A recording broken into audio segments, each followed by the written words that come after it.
Other questions by committee members? Mr. Chair? Alderman Kovac. So are you saying that the operation of this gas station between midnight and 5 is adversely affecting the ability of other businesses to move into 27th Street? No doubt. And if they do remain open until midnight and then after 5 a.m., will they have the same effect? I mean, is it the presence of the gas station itself, or is it nighttime criminal activity? Nighttime criminal activity. We had several businesses who were interested in coming to the district. We're trying to work on getting a grocery store and a few other places. And if you look at the criminal reports, if you look at the crime statistics in the neighborhood, when we talk about the 15 incidences.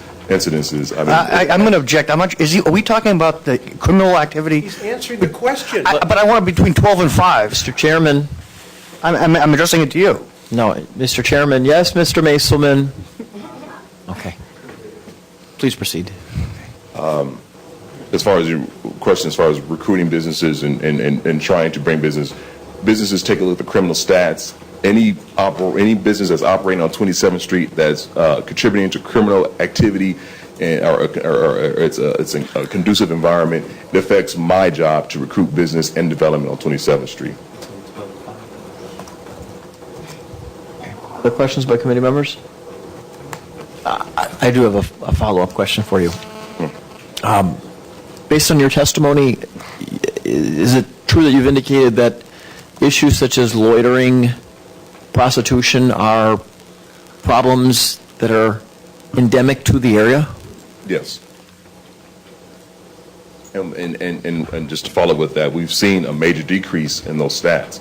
We're trying to work with, I make it a point, I know every single business, every single property owner in that commercial corridor, so we make it a point to work with the property owners and business owners to make the change. I have to state that I think the problem with that area is not the criminal activity that's going on. It's the business and property owners that allow that activity to happen and have the mentality to do nothing about it.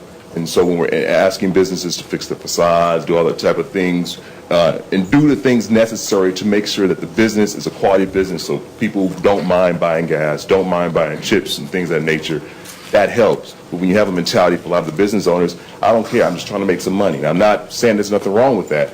We're asking businesses to have a social consciousness for the community, and that's the problem that I have with most of the business owners, including the gas station in question today. Well, and two things are at play. One is a business owner is in the interest of making money.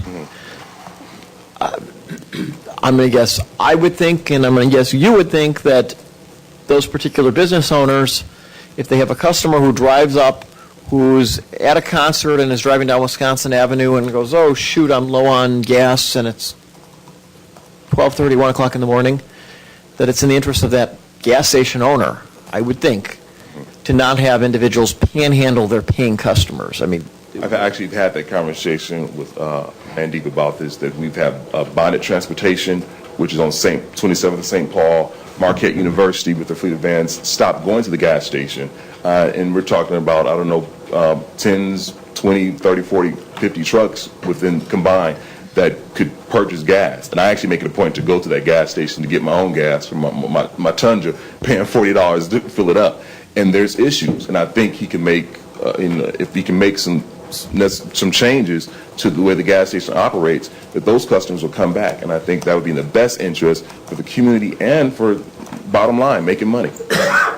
and I don't want to put words in your mouth, but it seems that what you're saying is that part of the problem is endemic to the area, that there are just some of these issues in the area, and that your hope is that whatever stations or businesses there are taking proactive means to push that around, report it, and do everything they can to minimize and prevent it, that sort of if you shine the light, that the cockroaches won't come running into that area. Alderman Bull, you're absolutely right. And I think there's been proven steps for business and property owners who've decided, you know what, I'm going to step up, I'm going to invest, make the necessary changes. You see the difference. You see it in the multi-units. You see a number of differences when business and property owners step up with the change.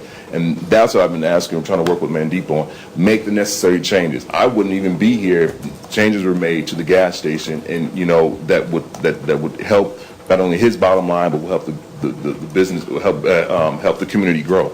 But it's difficult because we're fighting a lot of issues here, and like I said, it doesn't help. Now we're doing it was running 24/7. So then we have to deal with the crime that still that may not necessarily be affected, that may not be associated with his gas station, but still because there's light there, people can go there and do what they want to do, handle their business, whatever. And this causes problems, and it adds more, like I said, a challenge for me when I'm trying to get a Costco or trying to get an Aldi's food or some business. We need a grocery store in the area. I mean, grocery store. There's no fresh fruit for people to eat. To have a grocery store where I see these crime stats, man, I'm not coming here. And that's my challenge, a daily challenge for me as a Main Street manager, trying to work with these businesses. That's why I make it a point to drive through the district at 2 and 3 in the morning after I get out to the movies or something. Yeah.